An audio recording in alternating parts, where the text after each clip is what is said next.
Bonsoir tout le monde. Je vous souhaite la bienvenue à cette conférence de notre série Les Grands Communicateurs. Merci d'être là ce soir par ce beau mercredi d'été. Je sais qu'on a aussi beaucoup de monde qui nous suivent en ligne. De plus en plus d'ailleurs sont là en ligne ce soir. Alors je vous salue dans le confort de votre salon. C'est la 12e saison de nos conférences des Grands Communicateurs qui se termine ce soir. Donc on se termine en beauté. On a une très très belle saison. C'est la dernière ce soir et je vous parlerai rapidement des conférences qui s'en viennent. On reprend en septembre. Donc la bonne nouvelle, c'est qu'on revient en septembre pour une 13e saison. Et ça, c'est toujours grâce à nos partenaires qui sont là, qui nous suivent fidèlement. Il y a bien sûr l'Ateluc qui nous accueille, l'association étudiante de l'Ateluc qui nous soutient, le Canal Savoir qui nous diffuse, les gens qui viennent nous voir ici, vous, le public en ligne, en salle, les conférenciers, mois après mois, qui viennent chacun dévoiler une facette de leur métier de communicateur et on leur en est vraiment reconnaissant. Sans ça, il n'y aurait pas de grands communicateurs de ces conférences-là. Si vous voulez en savoir plus sur la nouvelle saison qui s'en vient ou sur les activités de la Toile des communicateurs, il y a plusieurs moyens pour nous joindre. Notre site web, toile.coop, qui doit être écrit par ici, voilà. Toile.coop, on est présent sur la majorité des médias sociaux, Twitter, Facebook, bien sûr. Si vous voulez tweeter sur la conférence, nous suivre ou suivre l'actualité, le mot-clé, c'est GCOM, comme grand communicateur, G-C-O-M-M-S, le hashtag G-C-O-M-M-S pour ce soir. Ne vous gênez pas pour retweeter la conférence.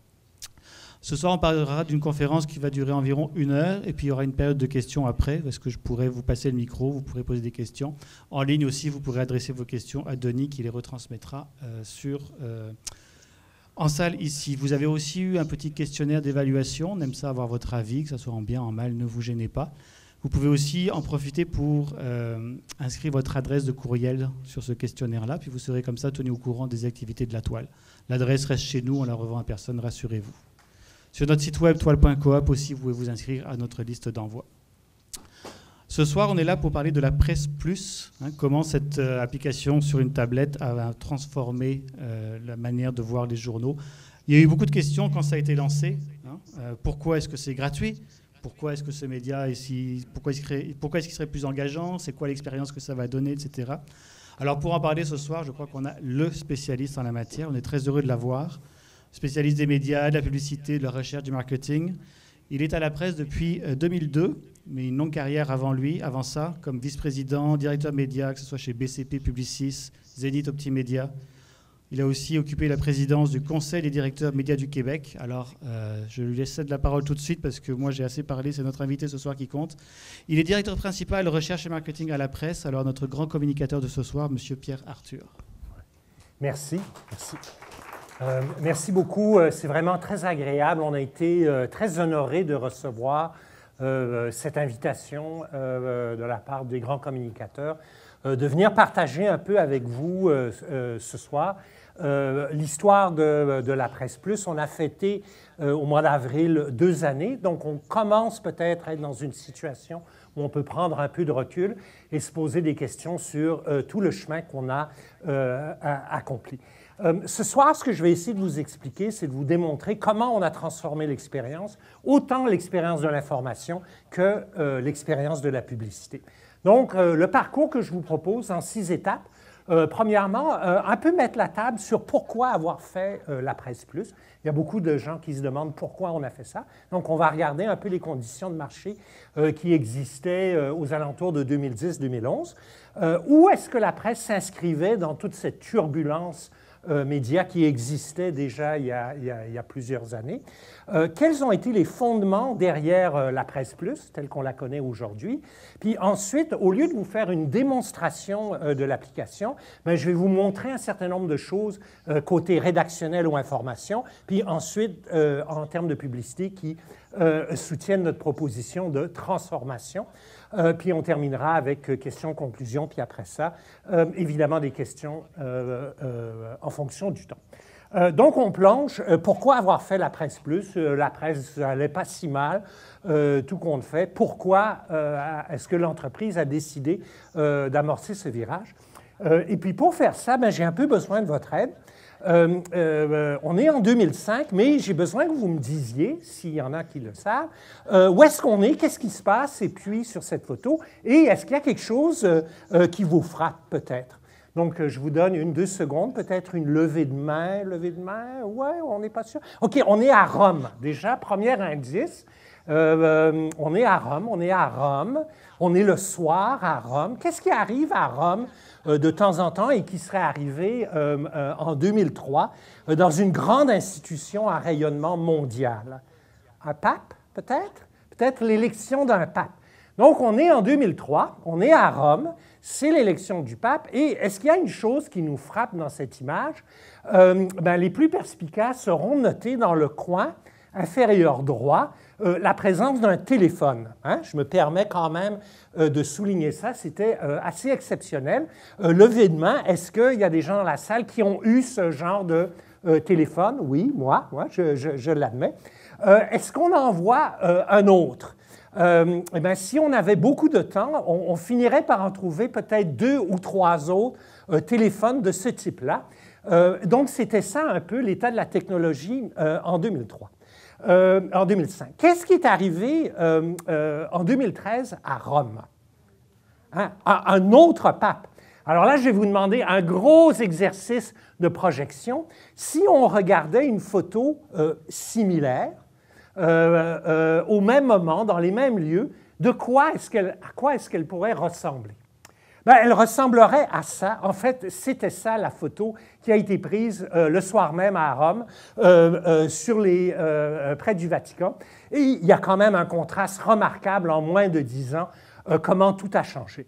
Et en fait, ça, c'est le contexte dans lequel tous les médias, pas juste les quotidiens, mais la télé, la radio, l'affichage, les magazines, tout le monde vit. En si peu de temps, le monde a complètement changé. Et puis, ça explique la toile de fond sur laquelle, qui a donné naissance à la Presse Plus. Il y a plein de choses qui ont changé dans les dernières années. Un téléphone n'est plus ce qu'il était, un tourne-disque n'est plus ce qu'il était, même le bon vieux Etch-a-Sketch, avec lequel certains d'entre nous, je l'admets, on s'est beaucoup amusé, n'est plus ce qu'il était. Peut-être une des choses qui a peu changé dans les 50 dernières années et qui aurait peut-être dû changer, c'est l'industrie des médias en général et des quotidiens en particulier. Une une du New York Times 1965 et 2015, il y a vraiment, à part la couleur, il n'y a vraiment pas beaucoup de différence. Or, pendant cette période de temps, le monde a changé dramatiquement. Ce qu'on associe, les lecteurs de journaux plus traditionnels, eux aussi ont beaucoup changé. Des nouveaux citoyens ont émergé dans la société. Ils ne s'informent pas de la même façon. Ils font appel à plein d'outils qui n'existaient pas il y a même 3, 4 ou 5 ans. Et donc, on a aujourd'hui devant nous un nouveau consommateur à qui la technologie a donné plein de pouvoirs qu'il n'avait pas il y a moins de 10 ans. Et ça explique l'avènement, l'explosion des plateformes médias et les nombreux choix qui s'offrent aux consommateurs d'aujourd'hui.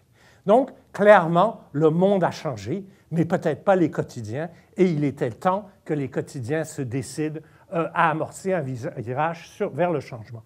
Une bonne raison de changer, c'est lorsque les revenus commencent à manquer.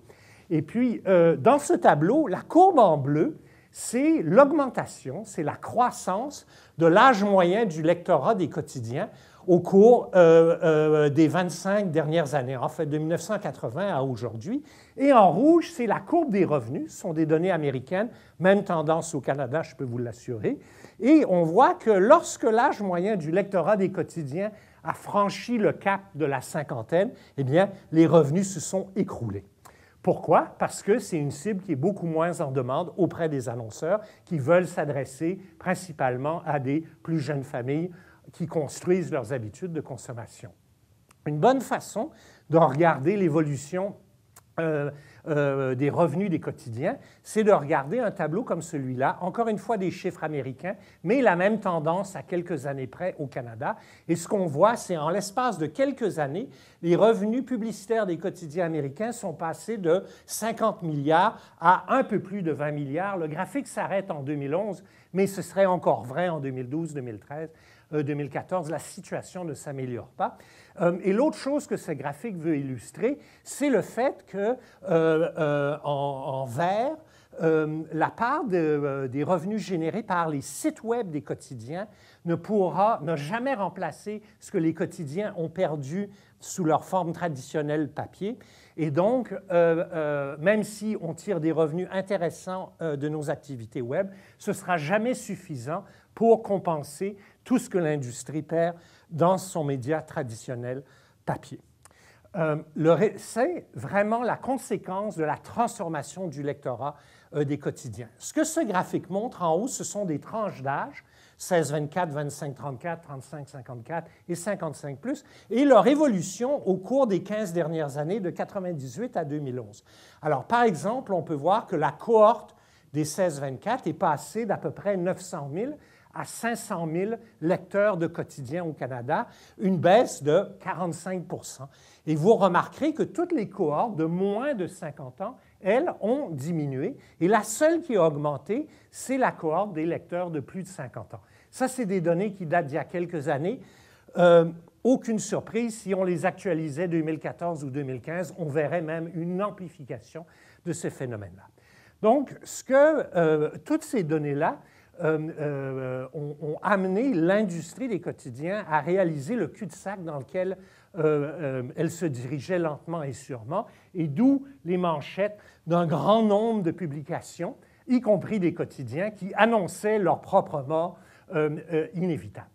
Et donc, il y a 5 ans, face à cette situation inévitable, nos actionnaires nous ont dit ce n'est pas un modèle d'affaires pérenne, il faut réfléchir à comment assurer notre avenir.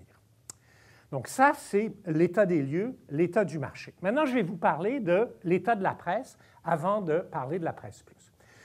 Donc la presse, c'est une marque média plus que centenaire, bien implantée dans sa communauté.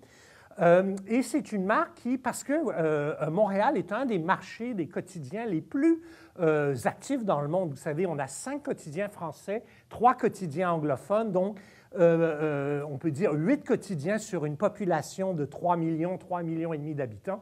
C'est énorme. Il y a beaucoup de marchés américains de populations similaires où il y a 1 ou maximum 2 quotidiens. La plupart d'entre eux n'ont qu'un seul quotidien.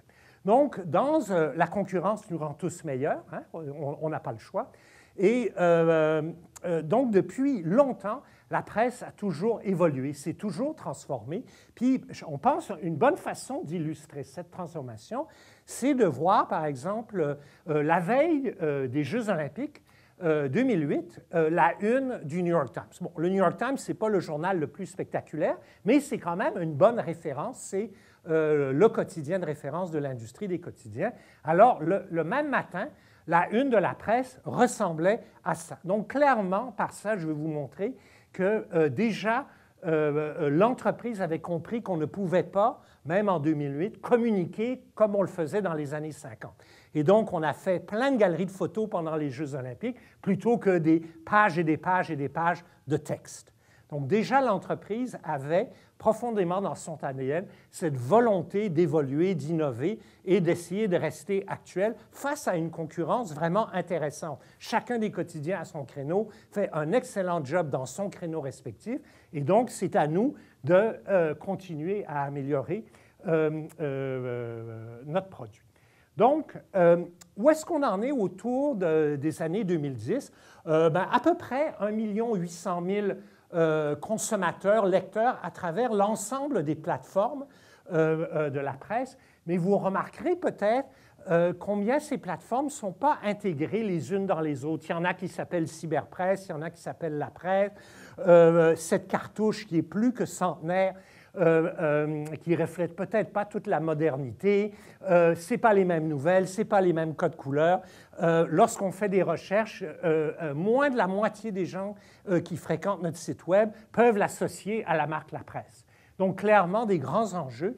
Et dans notre grand virage vers l'univers numérique, la première chose, c'était de faire le ménage de la marque et l'amener à une situation, elle pouvait devenir une marque contemporaine. Et c'est ça la stratégie, la logique derrière le changement de logo qu'on a fait déjà en 2011. Et déjà, on se disait, le plus vite on va pouvoir unifier la marque et toutes ces applications, le plus vite ce sera, mieux ce sera pour le lancement éventuel de la Presse Plus, sur laquelle on commençait déjà à travailler. 2011, c'est le démarrage du projet de la Presse Plus. Donc, ce logo carré déjà fonctionnait très bien sur une multitude de plateformes et on savait en le faisant qu'il fonctionnerait bien dans le App Store. Hein, c'était la forme carrée est devenue la nouvelle forme des logos et qui fonctionnerait bien sur une tablette. Donc, c'est comme ça qu'est né cela. Et en même temps, sur la diapo précédente, on avait vu qu'on était déjà présent sur les premiers iPhones. On était très actifs sur les BlackBerry, même s'il n'y avait aucun graphisme, c'est plutôt du texte. Et puis aujourd'hui, on est présent sur toutes sortes de plateformes, Twitter, Facebook. On est vraiment très, très actifs sur les réseaux sociaux. On a aussi réalisé, on a pensé différemment à comment nos plateformes venaient s'insérer dans la vie des gens. On occupait déjà une place importante le matin avec le papier, à domicile, où on offrait une expérience riche, profonde, où les gens prenaient le temps de lire leur quotidien. À ce moment-là, on développait et on lançait nos applications mobiles pour qu'on puisse accompagner les gens déjà entre leur lieu de résidence et leurs activités de jour, que ce soit aux études ou au travail. Notre site web, lapresse.ca, est le premier site d'information francophone au Canada. Et son sommet de trafic, c'est vraiment pendant les heures de bureau et particulièrement les heures de lunch. Donc, on voit clairement la complémentarité entre le papier, ensuite le mobile, l'ordinateur de bureau au travail. Le soir, on rentre à la maison, de nouveau le mobile. Et le soir, on était vraiment absent. Entre nous, on espérait que notre site web puisse servir des contenus plus divertissants et on puisse venir s'insérer dans ce qu'on peut appeler le me time le soir, lorsqu'on a des choix comme écouter la télé ou plein d'autres choses, et qu'on devienne une alternative. Ça n'a jamais été un bloc horaire naturel pour la presse, et malgré tous nos efforts avec notre site web. Donc ça, c'était un peu l'état des lieux de la marque, une marque quand même qui avait tout le potentiel, mais qu'il fallait moderniser, dépoussiérer et préparer pour le virage numérique qu'allait représenter la Presse Plus. Donc, 1, l'état du marché, 2, l'état de la marque La Presse. Troisièmement, maintenant, je vais vous parler un peu de la structure de la Presse Plus et puis comment on est venu à faire ça. Puis c'est vraiment important, la notion de transformer le modèle d'affaires. Parce que pour beaucoup de médias, l'avènement d'une autre plateforme, c'est vraiment l'occasion d'avoir un canal de distribution additionnel. Et c'est vraiment comme ça qu'on avait regardé au début l'avènement du web, puis ensuite les premiers BlackBerry. C'est on va prendre du contenu, puis on va juste l'étaler sur plus de plateformes sans réfléchir à la spécificité de chacune d'entre elles, à quoi ils servent, où ils s'insèrent dans la vie des gens. Et dès le début, la haute direction, et tout ce projet-là est né à la haute direction, ça a été de dire on ne cherche pas une plateforme de diffusion ou de distribution additionnelle pour la presse. Ce qu'on veut, c'est un modèle d'affaires pérenne qui va nous durer 5, 10, 15, 20 ans, parce que clairement, si on se fie au papier, les courbes, tôt ou tard, vont arriver à zéro, et puis il n'y en aura plus. On se parle en ce moment au début juin, déjà la semaine dernière ou il y a 2 semaines, des grands titres comme USA Today évoquaient possiblement la fin de leur édition papier et le journal Métro à Paris aussi. Donc clairement, il y a cette mouvance, cette réalité que le modèle papier ne tient plus la route et qu'il va falloir évoluer vers autre chose. Donc, c'était ça l'ambition de la compagnie et c'était ça la condition pour qu'on dégage des ressources pour se lancer dans cette aventure. Ce n'était pas « trouvez-nous une plateforme additionnelle », c'est réinventer notre modèle d'affaires. Des fois, les astres s'enlignent, et dans ce cas-ci, ils se sont alignés. On avait été très actifs dans une initiative mondiale qui s'appelait e-ink, de l'encre électronique, qui est un projet très laboratoire qui a duré une décennie, qui est maintenant en fait la technologie derrière le Kindle, qui est vraiment l'inverse d'une technologie écran qui est toujours allumé. Dans un Kindle, les pixels se figent, le courant ne passe plus et ne bouge plus. Tant qu'il n'y a pas de courant, les pixels ne bougent pas. C'est une sursimplification, mais juste pour expliquer la différence. Donc, on a l'avènement de la tablette tombait bien dans notre réflexion.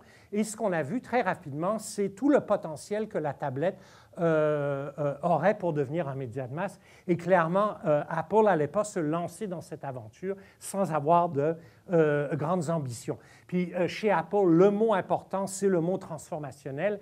Ils ont transformé l'industrie du graphisme, de la musique, tout ce qu'ils ont touché avec succès, ils l'ont radicalement transformé. Et déjà en 2012, MIT disait, à date, le premier cycle d'adoption de la tablette nous montre qu'on va être 2 fois, 3 fois plus vite que le téléphone intelligent, qui déjà avait été nettement plus rapide. Ça, c'est pour atteindre le nombre d'années requis pour atteindre 10% d'utilisation dans la société. Donc, premier pilier de notre casse-tête, c'est une plateforme technologique qui nous offrirait des possibilités vraiment illimitées de développement de produits. Nous-mêmes, on a fait beaucoup d'études auprès de notre propre lectorat. On a scruté, bien sûr, toutes les études publiques publiées, entre autres, par le CIFRIO. Puis aujourd'hui, quelque part, on va dire 50% des ménages au Québec ont une tablette. C'est plus que ça auprès du lectorat de la presse, nettement plus. Et selon IDC, qui est une grande firme américaine qui essaye de calculer la taille du parc, IDC projetait au 31 décembre dernier qu'il y avait à peu près entre 2,3 et 2,5, donc disons 2,4 millions de tablettes au Québec, ce qui est un parc largement suffisant pour supporter un projet comme le nôtre. Et c'était un des enjeux, lorsqu'on a commencé, les plus importants. C'est pour accéder à la Presse Plus, ça prenait une tablette. Et y aurait-il assez de tablettes dans le marché pour pouvoir supporter notre initiative? Donc, au début, on avait eu des doutes, mais rapidement, on a vu que clairement, il y aurait assez de tablettes pour pouvoir nous appuyer dans notre démarche. Donc, la structure du projet, ces données sont publiques. L'entreprise a investi 40 millions. Ça a pris 3 ans. Et il faudrait démystifier, ce n'est pas 3 ans d'écriture de logiciel. C'est 3 ans pour changer la mentalité d'une compagnie. Et je vais vous donner une anecdote. Avant ça, lorsqu'on disait à un journaliste, peux-tu m'en faire un peu plus? Au lieu de faire 800 mots, il va faire 1500 mots, ou 2000 mots, ou 3000 mots. Or, on vit de plus en plus dans un monde où la dernière chose que les gens veulent lire sont des textes de plus en plus longs. Ce qu'il a fallu travailler avec notre rédaction, c'est lorsque les gens en demandent plus, ils veulent plus de photos, de la vidéo, une carte interactive, des renseignements supplémentaires, et ils veulent, eux, décider comment y accéder. Donc, le plus long, ça a été la transformation de la structure, de la culture de l'entreprise, l'accompagnement de cette transformation-là qui s'est échelonné sur une période de 2 ans, 2 ans et demi, et qui se poursuit. Ça ne s'est pas arrêté la journée où on a lancé la Presse Plus. Ça a été donc un processus très itératif.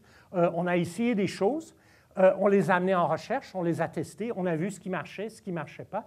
Et donc, rapidement, on a développé une forme de meilleures pratiques sur lesquelles on a bâti graduellement pour lancer finalement en avril 2013 le produit qu'on a lancé. Et on se disait, on n'aurait qu'une seule chance, donc il fallait vraiment bien le faire, mais en même temps, on ne voulait pas être numéro 2, parce que le numéro 2 a toujours beaucoup moins de chances que le premier à lancer. Donc, on a vraiment dû composer avec une volonté de vélocité combinée à une nécessité de réussir du premier coup. D'accord? Donc, ça, c'est un peu le contexte qu'on a fait. Une des choses qu'on a vues en recherche, c'est que dans ce genre de chaos des médias, la grande majorité des gens dans la société, ils cherchent des repères. Ils veulent que les marques connues, comme la presse, deviennent des repères et les aident à mettre tout ça en perspective, donner un sens à tout ce bruit-là.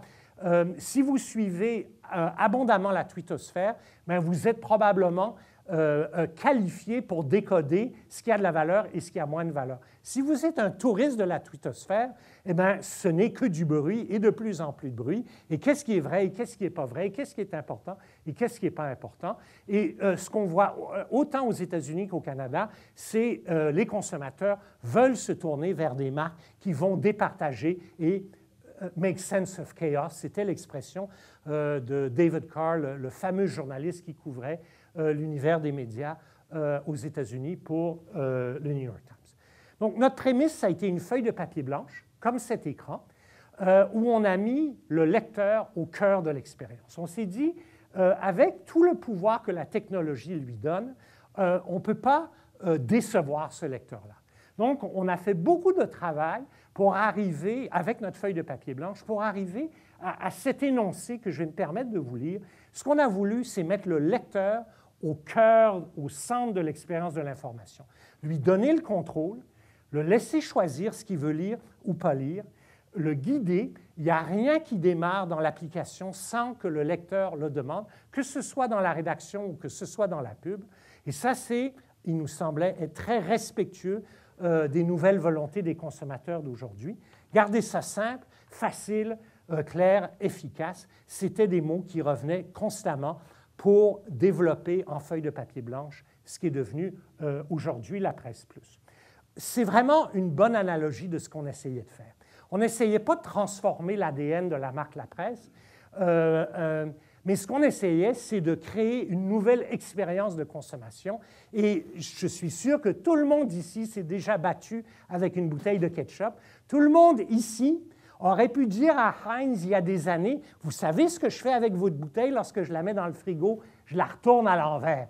Comme ça, c'est bien plus facile. » Mais un jour, chez Heinz, il y a quelqu'un qui a dit, « Si on faisait une bouteille à l'envers, étiquette, tout compris, et puis vraiment sans changer le produit. » Mais ils ont totalement changé l'expérience. Pour nous, c'était vraiment l'esprit de ce qu'on cherchait à accomplir et bien résumé par cette image.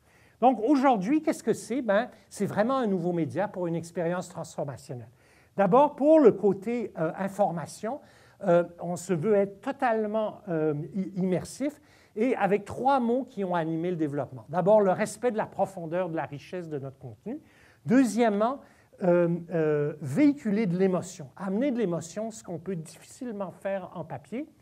Et puis, troisièmement, donner l'opportunité au lecteur d'interagir avec le contenu. Pas lui imposer, c'est le lecteur qui va décider. Puis, il y a des gens qui sont très, très actifs. Lorsqu'on faisait des tests, anecdotiquement, avec des lecteurs, après une demi-heure de test, la tablette qui nous revenait était maculée de bord en bord parce que les gens avaient essayé de toucher sur tout pour voir qu'est-ce qui était interactif et ce qui ne l'était pas. Puis avant le prochain participant, il fallait vraiment désinfecter littéralement les écrans de tablette pour ne pas être reconnu ou accusé de transmettre plein de virus. Vous savez, toute notre vie, on nous a appris qu'on ne pouvait pas toucher. Touche pas à ceci, touche pas à ça. Et là, on a dit aux gens, faites-vous plaisir, touchez, et plus vous touchez, plus ça va être le fun.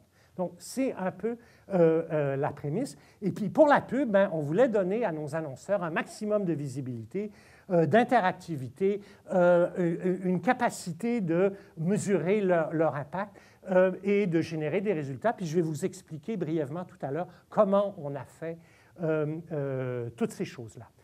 La presse, avant, ressemblait un peu à ceci.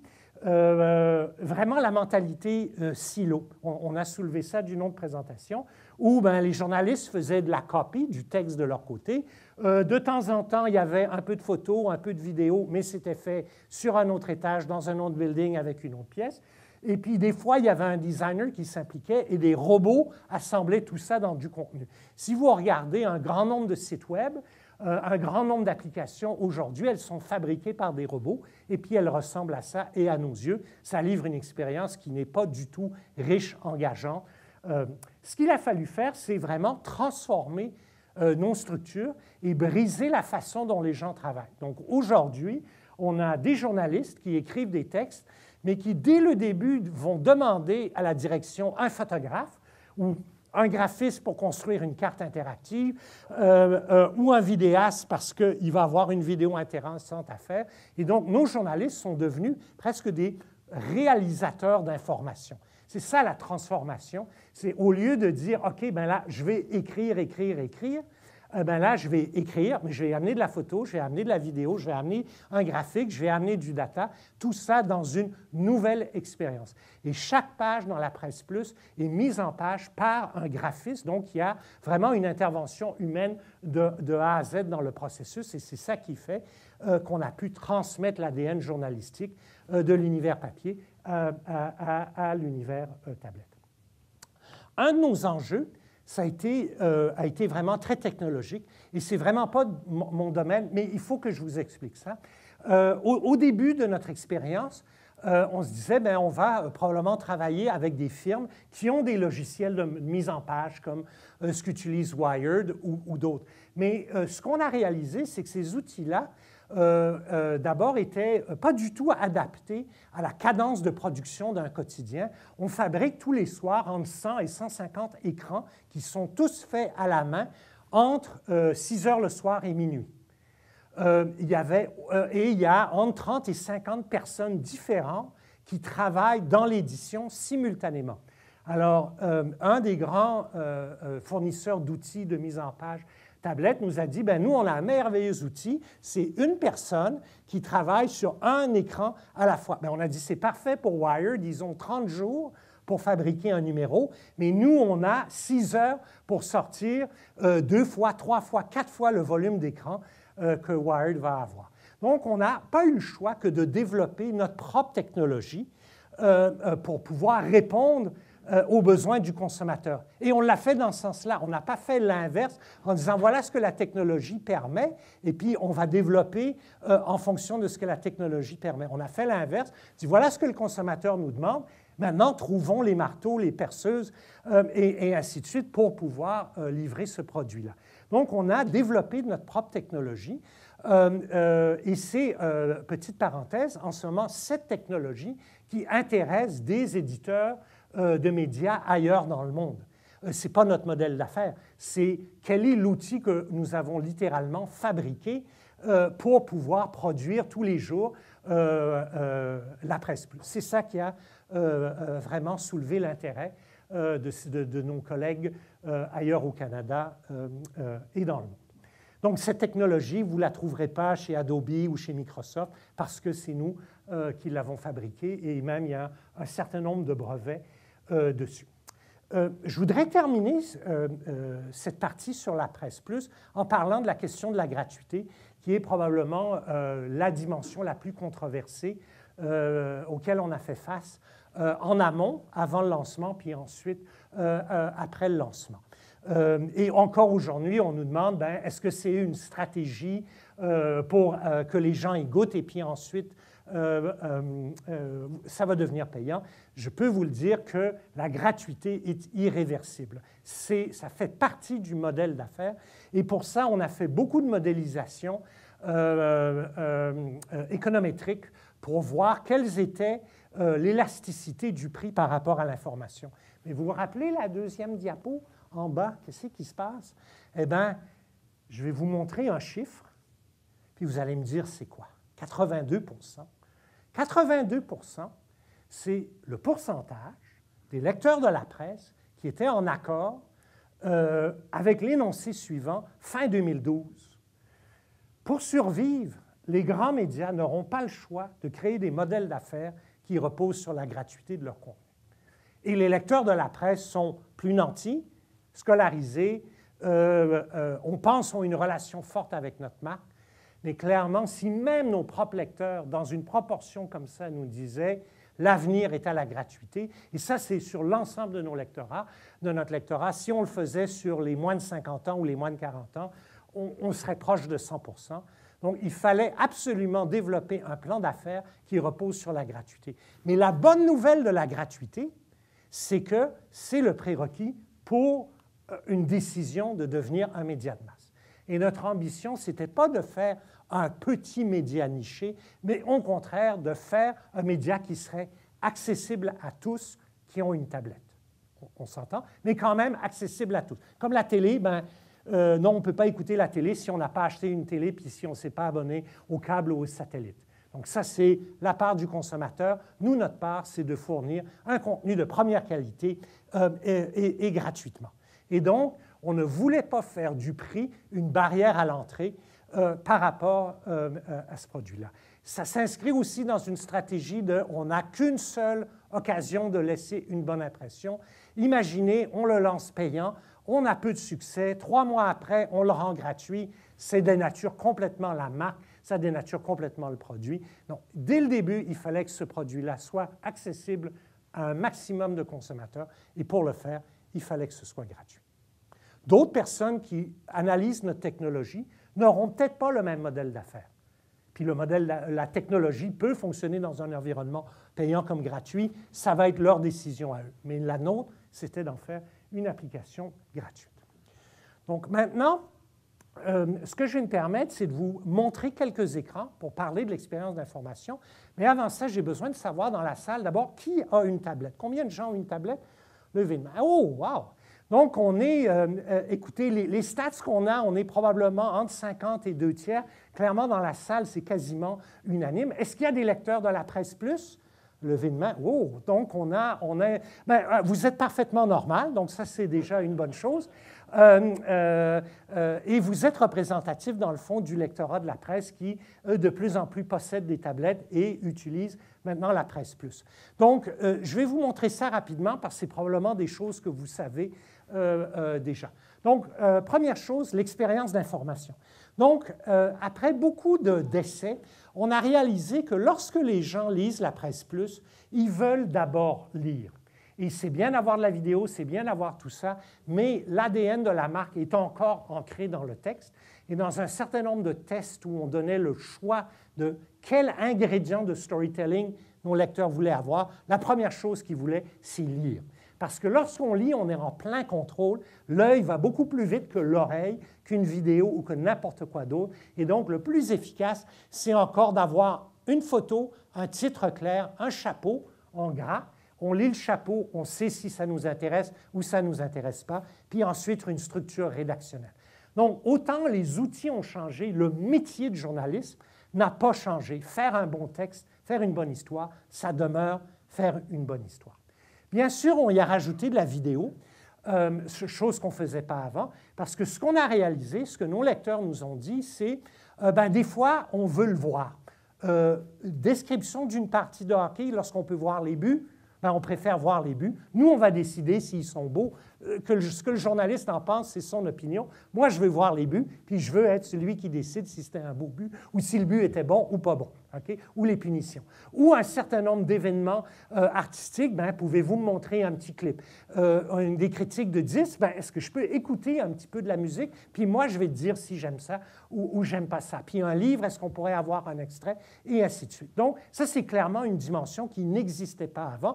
Et on donne le contrôle au lecteur d'activer la vidéo ou de ne pas activer la vidéo. Idem, il y a beaucoup de sujets qui sont difficiles à expliquer avec des mots. On faisait récemment le bulletin des urgences. Ce que les gens voulaient savoir, c'est l'hôpital le plus près de chez nous, il a fait combien? Ils ne voulaient pas avoir la moyenne. Donc, en touchant sur la carte interactive, ouvrez une fenêtre web qui sort du bas de l'écran.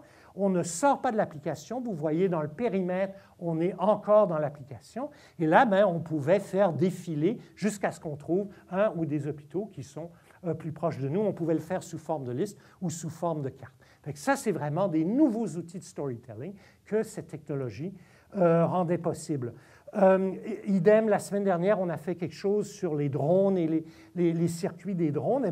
Ça ne vous intéresse pas, vous swipez et vous passez à l'histoire suivante. Mais si ça vous intéresse, vous pouvez appuyer sur les différents points sur la carte et voilà, faire apparaître ici sous une forme. Encore une fois, avant, on aurait mis un long texte. Là, on a mis 2-3 chiffres, quelques lignes, c'est clair, en un coup d'œil, on a tout compris. Toute cette structure-là, on l'a repris dans l'ensemble de notre offre contenu. Excusez-moi. Beaucoup plus de galeries de photos maintenant qu'avant. Et avec la qualité visuelle, une photo vaut 1000 mots. Et puis clairement, nos lecteurs nous en demandent. Et donc, on a rajouté des galeries de photos entre le lancement et aujourd'hui. C'est vraiment devenu un outil de storytelling fabuleux. Avant ça, on aurait fait ici, pour une fiche d'un joueur, on aurait fait une fiche technique. Eh bien là, 2, 3 points importants, une brève description, une photo engageante. Idem ici, un certain nombre d'items qui apparaissent sous ces onglets-là. Donc, on a transformé la façon dont on raconte des histoires. Prenons par exemple cette histoire de sandwich qu'on a fait un certain temps. Est-ce que ce sandwich contient vraiment 480 calories? Parce que ça explique vraiment toute la structure de notre storytelling. Donc ça, si c'est un sujet qui ne vous intéresse pas, vous faites glisser l'écran et vous êtes passé à l'histoire suivante. Si c'est un sujet qui vous intéresse un tout petit peu, vous pouvez déjà lire le chapeau de l'histoire au complet qui raconte un peu de quoi il s'agit. Donc, 3 secondes, mettons 30 secondes, vous lisez le premier texte. Là encore, vous avez le choix de dire « OK, merci, c'est suffisant pour moi, je continue » ou « Non, au contraire, c'est un sujet qui m'intéresse, je veux plonger dedans ».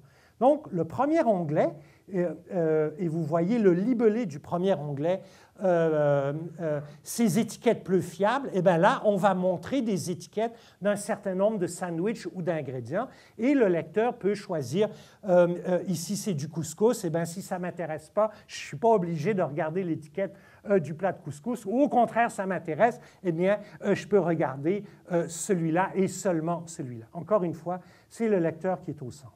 Troisième onglet, et puis avec recul, c'est peut-être un onglet, au lieu de dire « c'est très troublant », on aurait pu dire « opinion d'un expert », parce que là, on a interviewé une experte qui nous a montré une partie de son étude, et en appuyant sur cette fenêtre-là, on ouvrait une fenêtre web où il y avait beaucoup plus de détails sur l'étude de cette experte sur les problèmes. Quatrième onglet, la parole aux manufacturiers, qu'est-ce qu'eux ont à dire là-dessus? Et l'opinion d'une autre experte sur le cinquième onglet. Vous voyez comment une histoire, en apparence anodine, est-ce qu'il y a vraiment 400 ou 500 calories? Eh bien, pour une certaine personne, ça n'intéresse pas, ça a été très efficace, goodbye. Et puis, une autre personne qui voulait tout savoir a vraiment eu toute la, vous savez, la richesse, l'émotion, l'interactivité, la profondeur de l'ADN de la marque se retrouve dans ce genre d'histoire. Donc, voilà un peu la structure derrière le storytelling. Aujourd'hui, tout se mesure et des écrans comme ceux-là font des taux d'engagement de plus de 85 %. Je vous explique brièvement comment on mesure l'engagement. Si une personne, un appareil reste de plus de 5 secondes sur un écran, eh bien, on pose l'hypothèse que la personne a une expérience immersive de son contenu. Si elle reste moins de 5 secondes, c'est que le contenu de l'écran ne l'intéressait pas et on évacue, on passe à l'histoire suivante. Donc ça, c'est tous des écrans qui ont généré plus de 85 % de taux d'engagement. Donc sur 10 écrans, 10 tablettes qui sont tombées là-dessus, 9 sont restés plus que 5 secondes, c'est-à-dire ont eu une expérience immersive. Ce sont majoritairement ce qu'on appelle ici des dossiers complexes avec soit des onglets horizontaux ou des onglets verticaux, un peu comme l'histoire de la sandwich que je vous ai montré tout à l'heure. Ça, c'est des façons, dans le fond, assez traditionnelles de raconter. On essaie aussi constamment des nouvelles façons. Par exemple, ici, où on a mis des petites vignettes de chacune des couches, et ça va apparaître comme des cordes à linge, comme une corde à linge. L'histoire de Jean-Marie Hossan, eh bien, dans le texte, on a incrusté des vidéos et d'autres extraits. Ici, sur les changements climatiques, bien, si on avait mis des photos, mais sans vignettes, on est sûr par nos tests que les gens n'auraient pas eu le réflexe d'appuyer sur les photos. Si on avait mis les titres, comme il va faire froid au Canada, mais sans illustration, les gens n'auraient pas cliqué. Mais la combinaison des deux pique la curiosité. Si ça vous intéresse, vous cliquez dessus, la photo s'agrandit, plus d'informations apparaît, encore une fois, à la demande du lecteur. Et puis, dans notre formule la plus traditionnelle de storytelling, qui est l'histoire plein écran. Ben, ici, je vous ai donné une série d'exemples. Par exemple, nos chroniqueurs plein écran, un bon bye-bye bien baveux. Plus de 9 tablettes sur 10 ont lu ce texte d'Hugo Dumas. Bon, c'est Hugo Dumas, c'est quand même une de nos vedettes. Deuxièmement, c'est un bon titre accrocheur. Donc, c'est vraiment les bases du journaliste. Puis là, ben, c'est difficile de lire à l'écran, mais aussi la première phrase était vraiment très accrochante. Donc, ça nous donnait le goût de lire. Ici, une galerie de photos sur des mariages partout dans le monde. Encore une fois, plus de 9 tablettes sur 10 qui ont ouvert la galerie de photos ont visionné, sont restées plus de 5 secondes, donc clairement ont visionné la galerie de photos. Des fois, une série de brèves, ici, un petit vidéo incrusté. Ici, un texte de Nathalie Collard sur le blogueur qui avait sorti l'histoire de Yann Ghomeshi. Donc, on est capable de mesurer comme ça, quotidiennement, qu'est-ce que les gens lisent, qu'est-ce qu'ils lisent plus, qu'est-ce qu'ils lisent moins, et s'ajuster au fur et à mesure. Et ça nous a permis de développer des bonnes pratiques.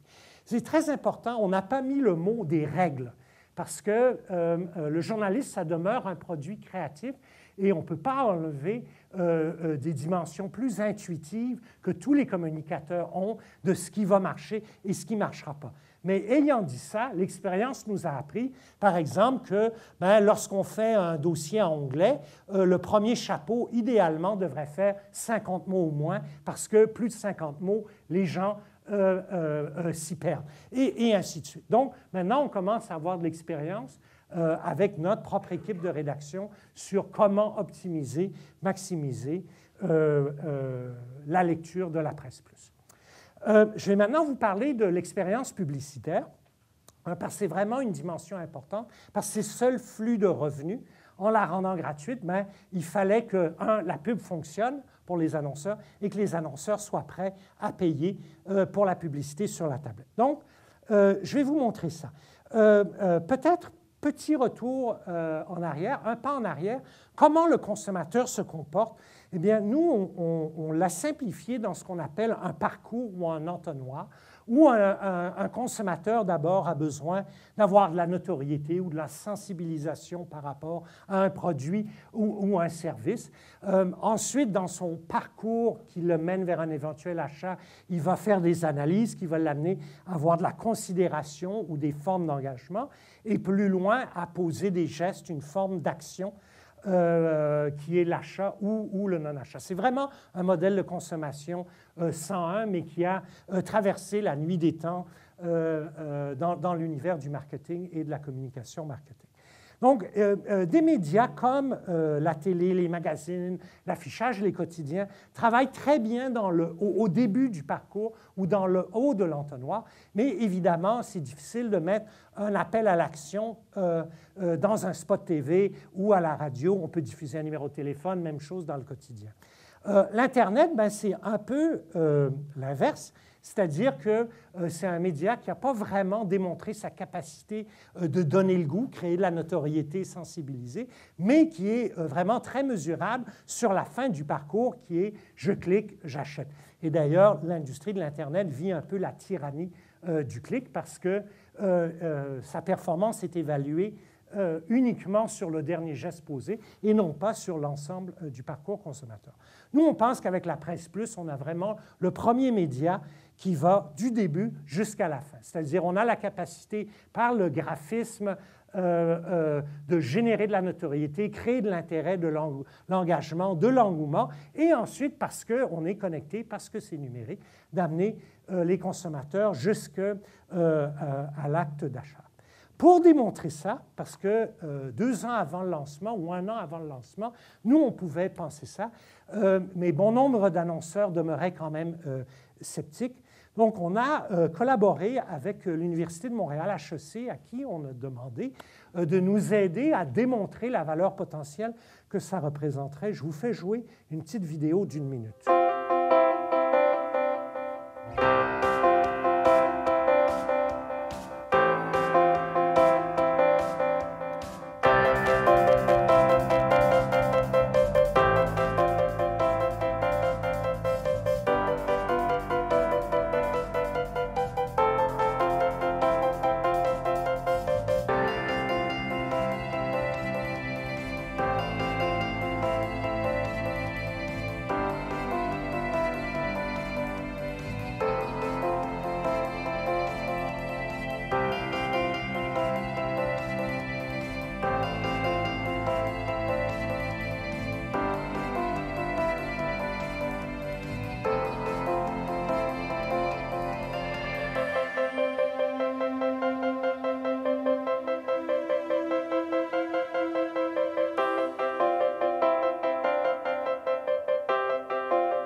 Donc, cette étude a été réalisée 6 mois, 7 mois avant le lancement de la Presse Plus.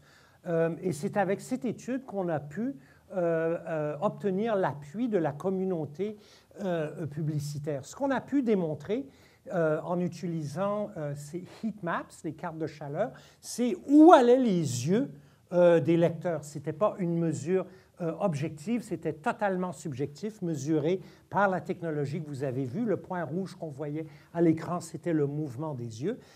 Donc ici, on avait une vidéo, c'était toutes des annonces que nous, on avait fabriquées. Une annonce d'Adèle avec une vidéo incrustée. Et bien clairement, les gens ont appuyé sur la vidéo et c'est là où les regards se sont portés. De façon intéressante, dans ce prototype, on avait une critique d'un spectacle de Peter Gabriel avec un extrait de vidéo. Et c'est là aussi, on a pu montrer aux journalistes, ils n'ont pas lu votre texte. Ils ont d'abord écouté la vidéo, ensuite ils ont lu votre texte. Donc c'est là où tout a changé. On a aussi utilisé une technique qui s'appelle la valence des émotions. Hein, c'est ce qu'on a vu vers la fin du vidéo. Et donc, il y a des émotions de base et comment les gens réagissaient aux différents contenus et aux annonces. Donc, cette personne-là, en vert ici, c'est la barre « Happy », était vraiment dans un état émotif heureux devant l'annonce d'Adèle. Mais je vous dirais, 3 minutes plus tard, on avait une annonce de REER et là, la barre souci était très élevée et la barre happy, elle était non existante. Mais au moins, ce qu'on a pu montrer aux annonceurs, c'est qu'il y a de l'interaction, il y a un contact et ce n'est pas un contact mesuré subjectivement. C'est ça, c'est vraiment mesuré automatiquement, passivement par cette technologie de eye tracking faite par HEC Montréal.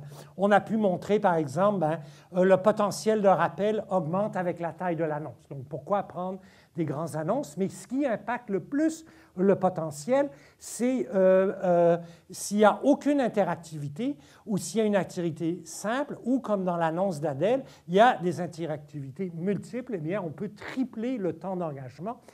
Et dans un monde où on est tous à court de temps, de montrer l'augmentation de l'engagement par le temps, c'était vraiment un très bon tremplin et c'est comme ça qu'on a pu obtenir le support d'un certain nombre d'annonceurs pour le lancement. Aujourd'hui, ce qu'on fait, c'est des annonces comme ça. Je vais vous en montrer quelques-unes rapidement. Eh bien voilà, qu'est-ce qu'il faut faire? Il faut placer le chien et l'épicerie dans le coffre. Et donc, avec notre doigt, on le fait glisser, on ferme le coffre. Il y a un message qui apparaît. Là, je vais vous en faire jouer quelques-unes pour en route. Eh bien, on fait agrandir par le pinch, on voyage dans l'annonce. Et donc, clairement, c'est une interaction qui n'est pas intrusive, qui n'est pas agressante. Ça ne vous intéresse pas, vous passez à l'écran suivant. Ça vous intéresse, vous le faites. Ici, pour le changement d'adresse pour Hydro-Québec, eh bien, on secoue la tablette. Voilà. Les chiffres se déplacent.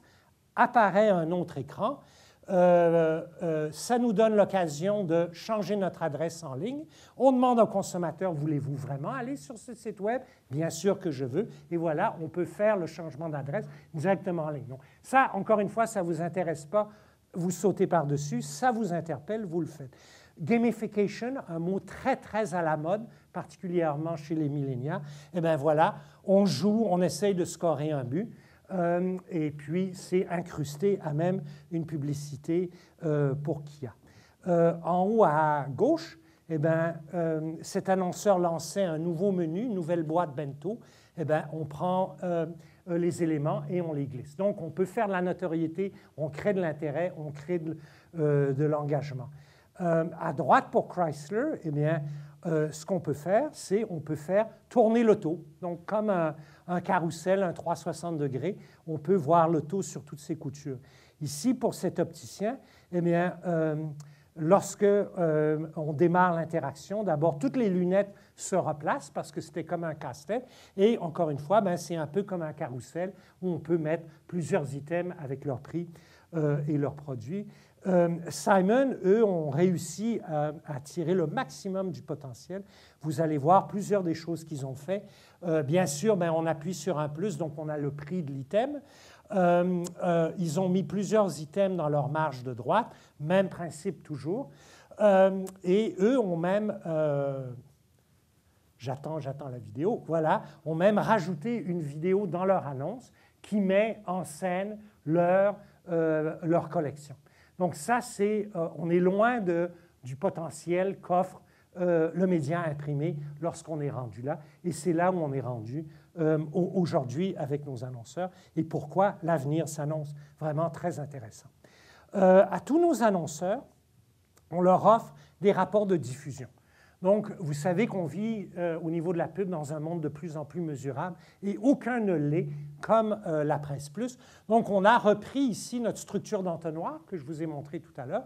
Et donc, à chaque annonceur, on peut dire, eh bien, cette journée-là, combien de tablettes, c'est des chiffres réels, mais qui datent d'il y a un certain temps, combien de tablettes étaient ouvertes, combien sont allées dans la section voyage, c'était un annonceur de la section voyage, combien de tablettes ont ouvert l'écran sur lequel était votre annonce, mais voilà, encore mieux, par rapport à toutes les annonces qu'il y avait dans la section, eh bien, vous avez mieux performé que la moyenne des annonces en termes d'impression, en termes d'interaction. Vous aviez une vidéo, vous avez mieux performé que toutes les vidéos qu'il y avait dans cette section. Et le Drive to Web, eh bien, dans ce cas-ci, vous avez fait 15% de mieux que tous les annonceurs qu'on avait cette journée-là dans cette section-là. Donc, non seulement on peut donner à nos annonceurs une mesure de leur performance, mais on peut la mettre en contexte de toutes les annonces qu'il y avait cette journée-là dans la même section.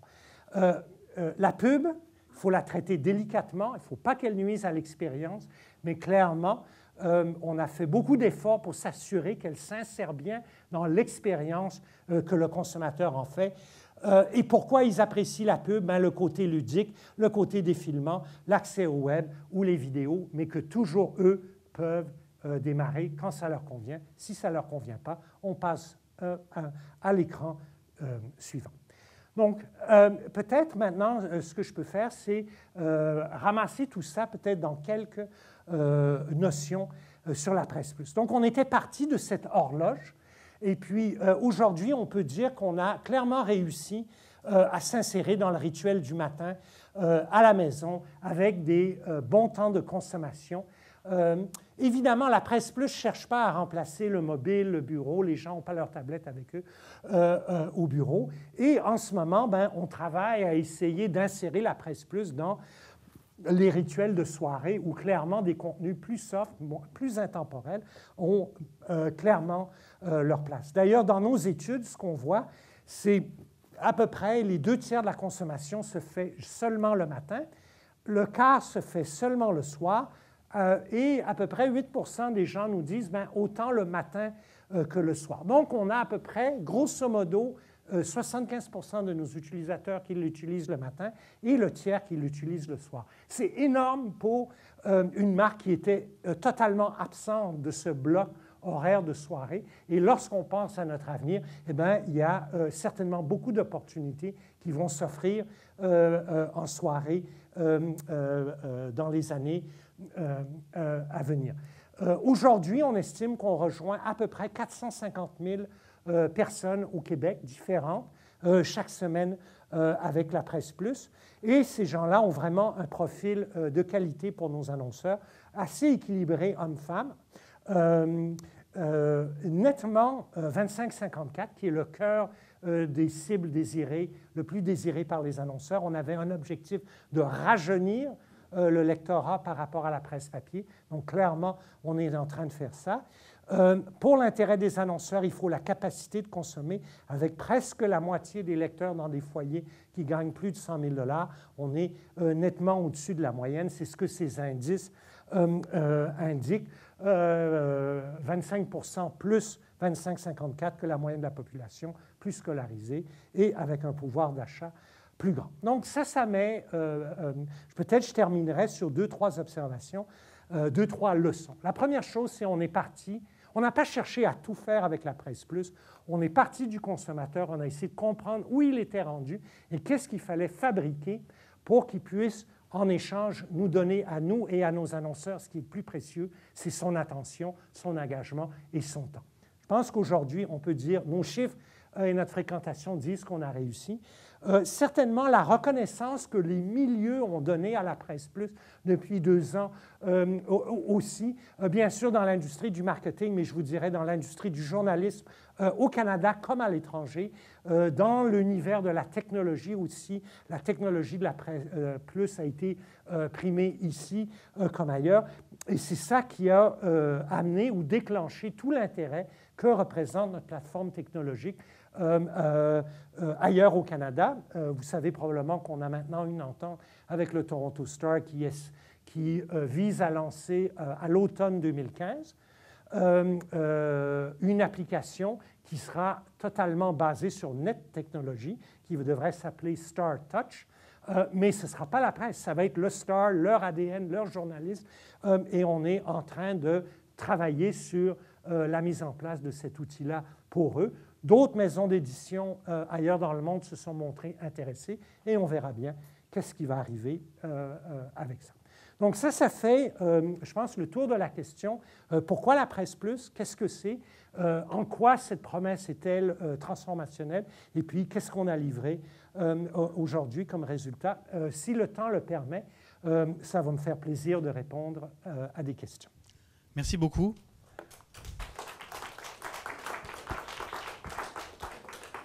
Effectivement, on pourrait en parler pendant encore longtemps. Merci beaucoup pour cet exposé rare sur cette belle technologie-là. On va se prendre peut-être 10-15 minutes de questions. En ligne, vous pouvez envoyer les questions à Denis. Puis dans la salle, faites-moi signe, je vous passerai le micro. Denis, est-ce qu'on commence par une question de nos internautes? Oui, je vérifie si le micro est ouvert. Sébastien? Oui. Est-ce que la portion des nouveaux utilisateurs de la Presse Plus sont des gains nets de lectorat ou est-ce que les pertes de la version papier se transforment en gains pour la version électronique qui, en bout de ligne, s'équivalent? Je n'ai pas compris le sens de la question. Est-ce que c'est en individu, en revenu? En individu. En individu, oui, probablement. D'abord, si on n'avait fait rien, chaque année, tous les quotidiens subissent ce qui s'appelle dans le milieu un churn terrible de leur lectorat et de leurs abonnements. D'où un grand nombre de quotidiens qui se sont condamnés à donner des tas de copies gratuites pour pouvoir protéger leur volume de tirage et de lectorat. Donc, évidemment, au lancement de la Presse Plus, on a arrêté une bonne partie de nos efforts de sollicitation d'abonnements papier parce qu'on voulait que nos abonnés se convertissent à la Presse Plus. Donc, dans l'ensemble, on peut dire que les baisses de tirage sont le résultat ou se transforment en augmentation de fréquentation sur la Presse Plus. Merci. Vous avez une question ici? Oui. Comment est-ce que vous évaluez, est-ce qu'il marche le micro? Oui, le risque d'être lié comme ça à une plateforme précise? Bon, la tablette, on a vu que oui, il y avait une expansion remarquable, mais en même temps, tout ça fluctue. Au point de vue de la mobilité, il reste que la plupart des gens, leur accès, c'est le téléphone. Et en plus, là, on voit le phénomène des téléphones qui deviennent avec des écrans plus grands. Donc, comment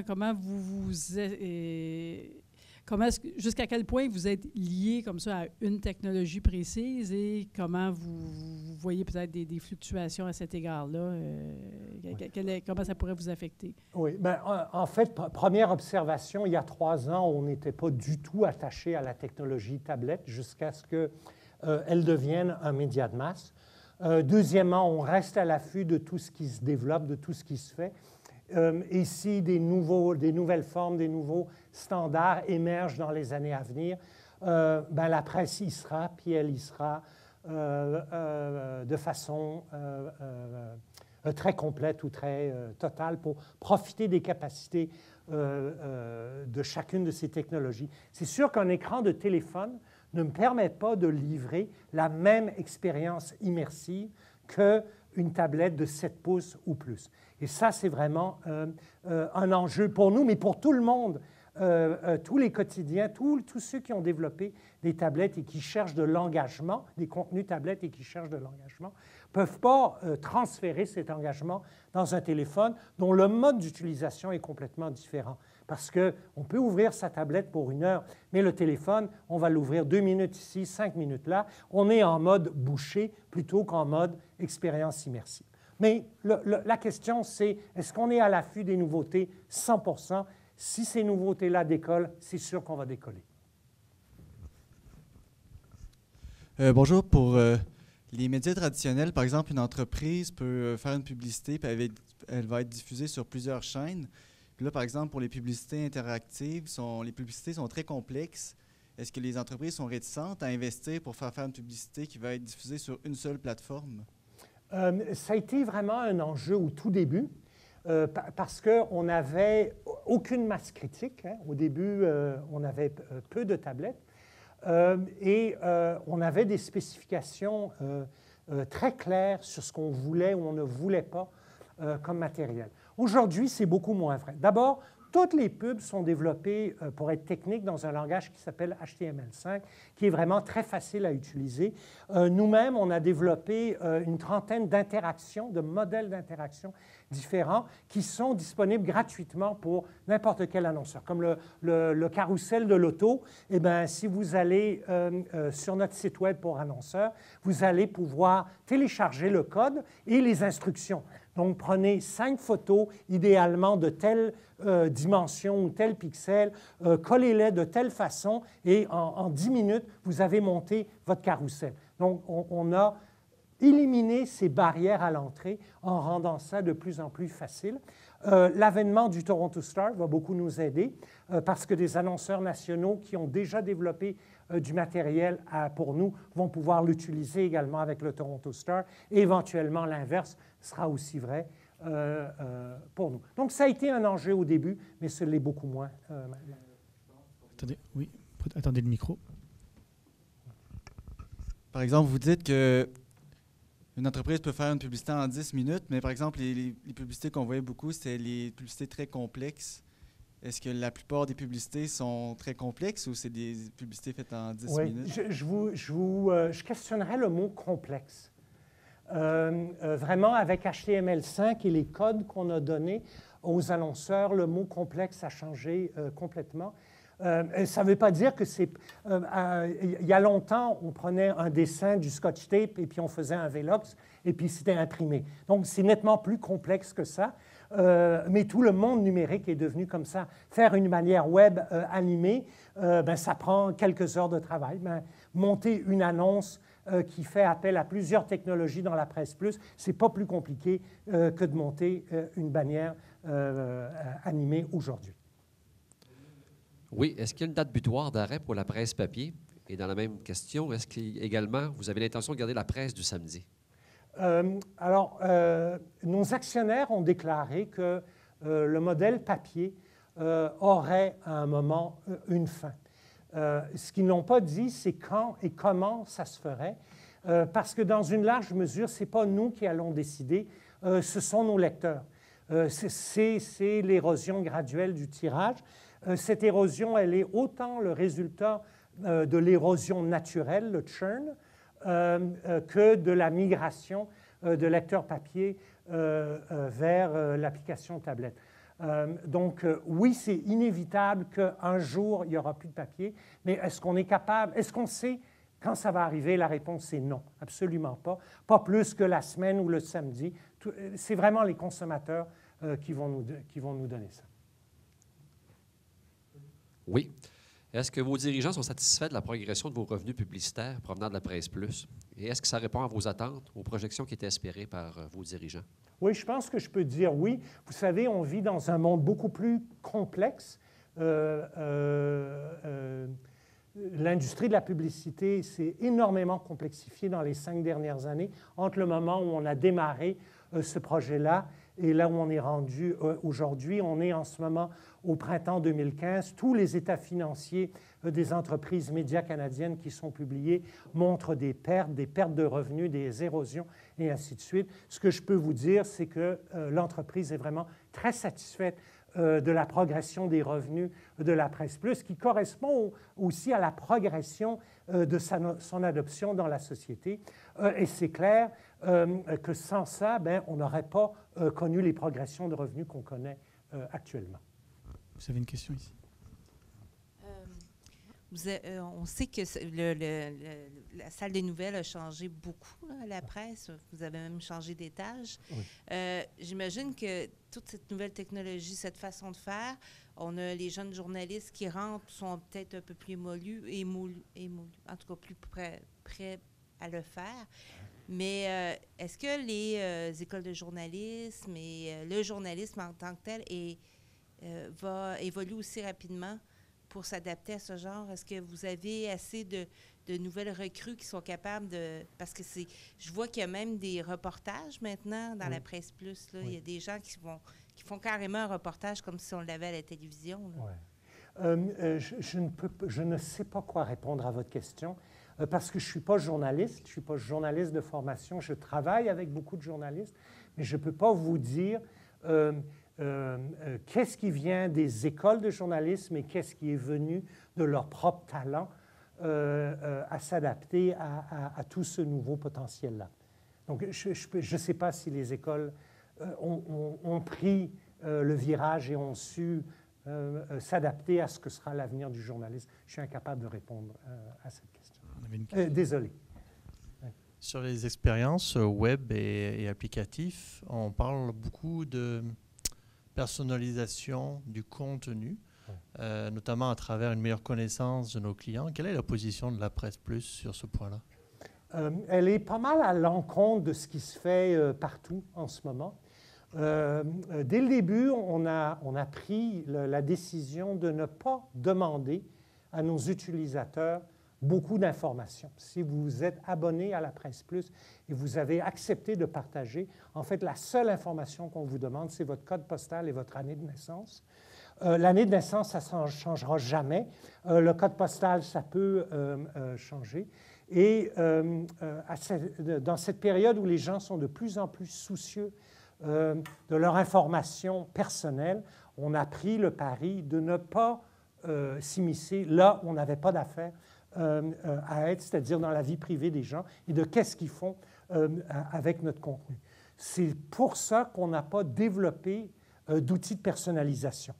Et donc, tout le monde a accès au même contenu, mais ce qu'on estime avoir réalisé, c'est par la capacité et la fluidité de l'utilisation, le lecteur peut dire « Moi, ça ne m'intéresse pas les sports, je n'ouvre pas la section sport. Pause, ça m'intéresse, mais pas telle pause. » Et donc, le lecteur auto-personnalise son expérience plutôt que la machine, parce que pour le faire, il faudrait collecter beaucoup d'informations et on ne veut pas collecter beaucoup d'informations. Donc, on est probablement à contre-courant de l'industrie web, mais ce n'est pas du web. C'est ça. Oui. À quand une édition de la Presse Plus pour des journaux régionaux? Je pense que c'est aux journaux régionaux qu'il faut poser cette question-là. Au printemps 2015, ils ont acquis une autonomie sous Groupe Capital Média. Donc, c'est vraiment maintenant Groupe Capital Média qui est en charge, qui a la responsabilité de l'avenir de ce qu'on appelle les quotidiens régionaux qui ne nous appartiennent plus. Bonsoir, je voulais savoir, tout au long du processus, vous êtes beaucoup intéressé à l'utilisateur, vous les avez beaucoup interrogés. Est-ce qu'une fois lancé, vous continuez sur une base régulière d'interroger vos utilisateurs ou vous regardez juste les analytiques ou des... Oui, lorsqu'on a lancé la Presse Plus, on a recruté un panel de 100 familles à qui on a promis contre une année d'assiduité qui pourraient garder la tablette qu'on leur donnait. Et donc, on a eu un panel live, en direct, qui nous a accompagnés littéralement pendant les 13 premiers mois, avec lesquels on pouvait autant valider le premier soir du lancement que 99 sur les 100 familles avaient pu installer l'application. C'était quand même stressant, ça n'avait jamais été fait. Est-ce que ça marche, cette affaire-là? Et qui nous ont accompagnés tout au long, avec lesquels on a pu faire des tests, valider des transformations de contenu.